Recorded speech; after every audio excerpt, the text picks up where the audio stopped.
دوستوں، آپ نے ہلاکو خان کا نام کبھی نہ کبھی تو سنا ہی ہوگا۔ وہی ہلاکو خان جس کو آج بھی خوف اور دہشت کا ایک نشان مانا جاتا ہے۔ وہ اتنا ظالم تھا کہ اس نے جب بغداد پر حملہ کیا تو کچھ ہی دنوں میں لاکھوں مسلمانوں کو موت کے گھاٹ اتار دیا۔ وہ شہر بغداد میں بھوکے بھیڑیوں کی طرح گھس آئے اور جس طرح بھوکے بھیڑیے بھیڑوں پر حملہ کرتی ہے ویسا کرنے لگے۔ بغداد کی گلیاں لاشوں سے اٹی پڑی تھی۔ چند دنوں کے اندر ان سے اٹھنے والی بدبو کی وجہ سے ہلاکو خان کو شہر سے باہر تمبو لگانے پر مجبور ہونا پڑا۔ دریائے دجلہ کا پانی کچھ دنوں تک لال رنگ میں بہتا رہا اور پھر کچھ دنوں کے بعد نیلا پڑ گیا۔ لال رنگ کی وجہ وہ خون تھا جو گلیوں سے بہہ کر ندی میں ملتا رہا، اور نیلا اس وجہ سے کہ شہر کی سینکڑوں لائبریریز کی کتابوں کو اس ندی میں بہا دیا گیا تھا۔ دوستوں، ہلاکو خان کی ایک عادت تھی کہ چلتے پھرتے کوئی مسلمان نظر آ جاتا تو اس کو پکڑ لیتا اور اس کی گردن اڑا دیتا اور اس کے تڑپنے کا مزہ لیتا۔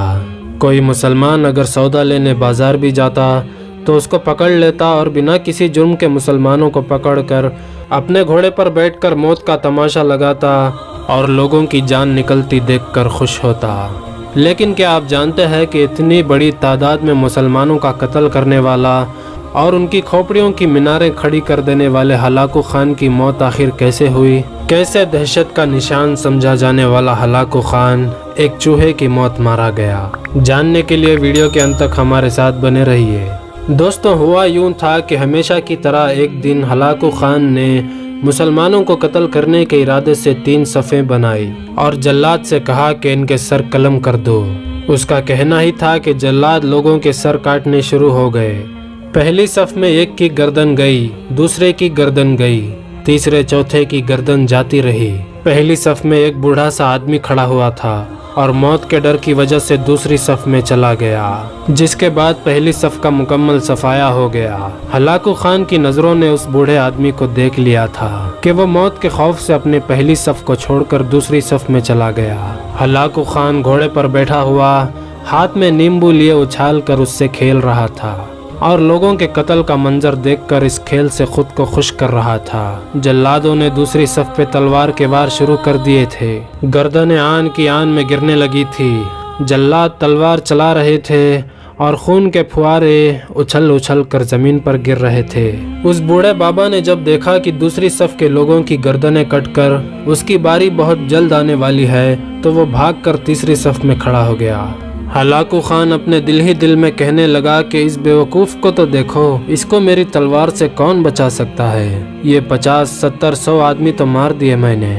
پہلی صف تو گئی، دوسری بھی گئی، اب تو اس کے پیچھے کوئی صف بھی نہیں ہے۔ تیسری صف میں جلادوں کی تلوار بجلی بن کر گرج رہی تھی۔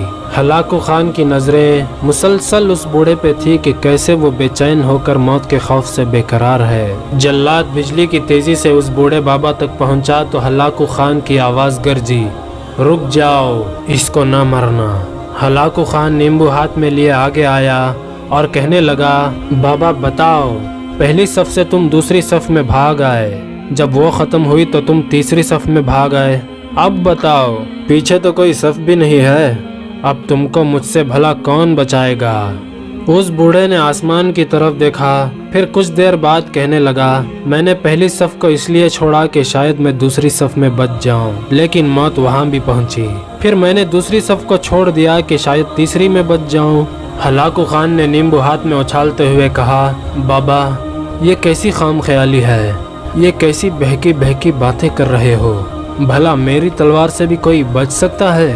بابا نے کہا، وہ اوپر والی ذات اگر چاہے تو ایک لمحے میں انقلاب آ سکتا ہے اور وہ مجھے بچا سکتا ہے۔ کیسے بچا سکتا ہے؟ ہلاکو خان نے اتنے جوش میں کہا کہ اس کے ہاتھ سے نیمبو گر گیا۔ دوستوں، ہلاکو خان چابک دست، ہوشیار جنگجو اور چالاک انسان تھا، اور وہ ایک گھوڑ سوار بھی تھا۔ اس نے ذرا اپنی چابک دستی اور چالاکی اور پھرتی دکھانا چاہا۔ اس نے جھک کر گرتے ہوئے نیمبو کو جو پکڑنا چاہا تو اس کوشش میں ہلاکو خان کا ایک پاؤں رکاب سے نکل گیا اور وہ گھوڑے سے نیچے گر گیا۔